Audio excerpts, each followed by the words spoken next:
Dumont. Écoutez, c'est un débat que j'avais vécu alors que j'étais, fin des années 80, début 90, dans les jeunes libéraux. Un petit élargissement de la loi sur les heures d'ouverture, parce qu'à l'époque, les commerces étaient fermés le dimanche. C'était la journée de la messe, puis c'était la journée... Et là, on ouvrait là-dessus, on disait, hey, les épiceries pourraient être ouvertes le dimanche. Ça n'avait pas tellement bougé depuis ce temps-là. Donc, depuis 35 ans, ça n'avait pas tellement bougé jusqu'à hier. Et donc, on a un nouveau projet de loi maintenant, une nouvelle loi qui entre en vigueur dès le 11 mars prochain. Donc, les commerces de détail vont pouvoir ouvrir jusqu'à 11 heures, même la fin de semaine, jusqu'à 21 heures, pardon, jusqu'à 9 heures, même la fin de semaine. Samuel Poulin, ministre délégué à l'économie et au PME, a piloté ça. M. Poulin, bonjour. Bonjour, M. Dumont.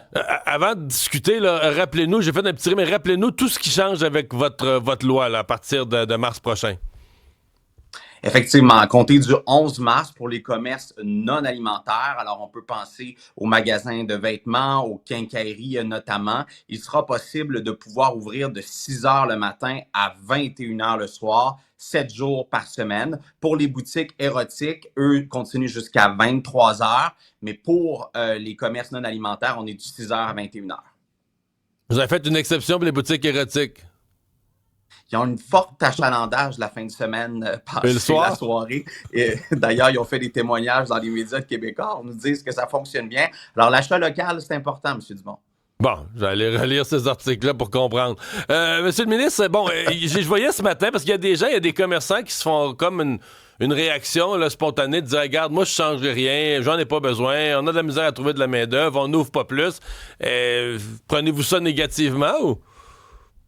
Moi, je me dis, c'est une entreprise sans prévaut, ne serait-ce que quelques semaines dans l'année, c'est déjà gagnant. Là. Moi, je suis un apôtre de la libre entreprise. J'ai aboli le prix plancher sur l'essence. Maintenant, on vient élargir les heures d'ouverture des commerces au Québec. Il faut dire d'ailleurs qu'en Amérique du Nord, là, il reste à peu près seulement le Québec là, qui légifère au niveau des heures d'ouverture. Vous ne retrouverez pas ça dans le reste du Canada ou dans d'autres États américains. C'est vraiment des exceptions très rares, comme exemple dans un État américain où on ne vend pas d'automobile le dimanche, là, pour vous dire. Sinon, là, il n'y en a pas d'heures d'ouverture. Les entrepreneurs sont libres de faire ce qu'ils veulent et moi, c'est ce qui m'a habité. Mon prédécesseur, Christopher Skeet, avait ciblé 3 villes, Gatineau, Laval, Saint-Georges. Et là, ça faisait en sorte que Longueuil n'avait pas les mêmes droits, que le Royaume qui a investi pas mal dans la ville de Montréal n'avait pas les mêmes droits. Moi, je me suis dit, on élargit. Je pense que tout le monde doit pouvoir en profiter.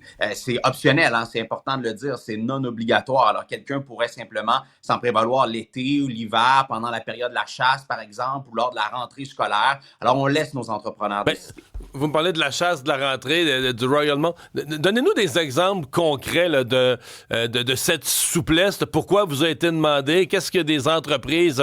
Parce qu'avant ça, ils étaient contraints. Exemple, le samedi à 5 heures, si je ne me trompe pas, quincaillerie, magasin de vêtements, fallait fermer, là.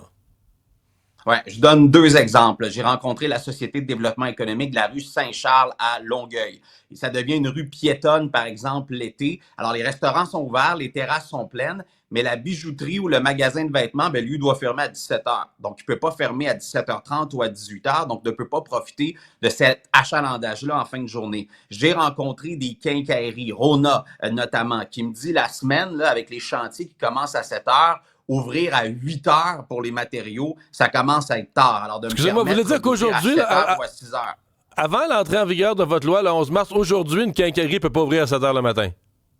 Ben, à moins qu'il y ait des cartes vraiment de la construction, une exception, une livraison de matériaux, mais elle ne peut pas ouvrir comme telle. Et il me donnait l'exemple de l'été, par exemple, lorsqu'il fait beau, le samedi ou le dimanche à 17h, il y a des lignes sur toutes les caisses, là. Alors, les gens, ils savent qu'il va faire beau, viennent acheter des matériaux, viennent acheter du matériel pour le jardinage. Alors, ils me disent l'été, par exemple, pas l'hiver, mais l'été, j'aimerais fermer à 18h ou à 19h pour une quincaillerie. Alors, c'est ces options-là qu'on offre. Vous n'êtes pas sans savoir que Shein, Amazon, Temu, eux, sont ouverts 24 heures sur 24. Alors, de permettre à nos entreprises de s'adapter à leur clientèle, je pense que c'est important. Avez-vous considéré, parce que je vous fais une confidence, là, en 1900, Faudrait que je retrouve l'année. Ça doit être en 1990 ou 91. Il y avait eu une grande consultation là-dessus. Et la position des jeunes libéraux, puis c'est moi qui tenais la plume, mais tu sais, ça avait été voté par les membres, c'est vraiment moi, c'est pas une joke, là, c'est moi qui tenais la plume. C'était la libéralisation complète. Les jeunes libéraux, à l'époque, on avait pris comme position de dire que le gouvernement se mêle plus de ça. Je veux dire, les commerçants vont décider... tu sais, les gens sont pas innocents. Les gens vont pas ouvrir une crèmerie à 4 heures du matin pour faire payer un employé qui a pas un client. Est-ce que ça, vous l'avez considéré, cette idée de dire, le gouvernement se mêle juste plus de ça. Je veux dire, chaque commerce, puis à la limite, si l'association des commerçants de la rue Saint-Charles ou un centre d'achat veut se faire des règles internes, ils se les feront, privément, ils se feront une règle dans leur gang, là. Mais le gouvernement se mêle pas de ça. L'avez-vous considéré? Oui, tout à fait. Puis d'ailleurs, présentement, je gère 90 demandes d'exception à mon bureau. La Malbaie et Baie-Saint-Paul, l'été, souhaitent ouvrir plus tard. Gatineau veut s'harmoniser avec l'Ontario. Alors, je fais de l'allègement réglementaire là, aujourd'hui avec ce projet pilote-là. Oui, je l'ai considéré. J'ai été nommé le 10 septembre avec le temps que j'avais de rouvrir la loi sur les heures d'ouverture, faire les commissions parlementaires, avoir du temps en commission. Je manquais de temps. Alors, la loi me permettait de faire un projet pilote et de l'élargir. J'ai choisi d'aller en ce sens-là. Puis vous avez raison, la Ville de Montréal a une certaine autonomie. Mais exemple, le Royal-Mont, quand même, plus d'1 milliard d'investissements. Si on ferme à 17 h, vous comprenez que les gens ne traversent pas au restaurant à 17 h 10, là, repartent chez eux. Alors, il faut permettre à des modèles d'affaires... OK, ça, c'est un exemple intéressant. Les nouveaux... Je comprends. Les nouveaux centres d'achat qui, de plus en plus, ont beaucoup de restauration. Des fois, si le magasin ferme à 5 h le samedi, t'es pas tout à fait prêt à transférer au restaurant. C'est pas logique, ça non plus, là. Ben, c'est ça, dans ce modèle-là, ça fonctionne pas. Puis même, on discutait avec des restaurateurs qui sont près du Centre Bell, par exemple, ou pas en fait des restaurateurs, mais des magasins qui sont près du Centre Bell, qui veulent profiter de l'achalandage que ça offre. Ben là, on devait militer pour être capable d'avoir une exception auprès de la Ville de Montréal pour ouvrir plus tard. Alors, il y a plein de cas de figure comme celui-là. C'est pour cette raison-là que de 6 h à 21 h, ça permet cette liberté de choix pour les entrepreneurs. Est-ce qu'il y a des opposants sur votre chemin? Est-ce qu'il y a des gens qui s'opposent à ça?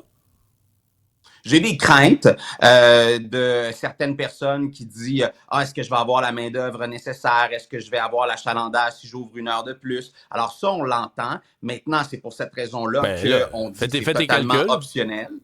Ben, c'est ça, exactement. Puis la restauration, vous le savez comme moi, ont déjà fait leur calcul il y a longtemps, là. Il y en a qui ferment le lundi, mardi, parce qu'ils considèrent qu'ils n'ont pas d'achalandage. Alors, si je me dis pour les commerces qui sont non alimentaires, c'est à eux d'avoir la liberté de choix. En Ontario, par exemple, les commerces, depuis longtemps, décident des heures d'ouverture et de l'achalandage qui vient avec. Ah oui. C'est ça, fais tes calculs.